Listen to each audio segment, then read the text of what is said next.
How to add phone number in Roblox. Hey everyone, welcome back to the channel. In this video we're going to learn how we can change or add our phone number to Roblox, so make sure to watch the video till the end. In order to add phone number in Roblox, all we have to do is go to roblox.com and log into our existing account. Then tap on the gear icon located at the top right hand side. Then you'll find an option that says settings, so simply go to the settings option here. Then once you go to the settings option, this is the kind of information you will see. So you by default you will already be under account info, so if you're not there as well, you can go to that account info option. Then over here you'll find the option to add your phone number. Now you have to make sure you are over 18 years of age and you have to verify your age.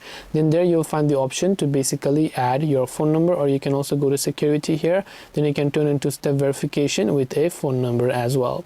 So this way you'll be able to go ahead and then basically add your phone number in Roblox. Hope this video was very helpful. If you have got any more questions, feel free to leave them down in the comment section below. Thank you for watching till the end and see you soon in the next video.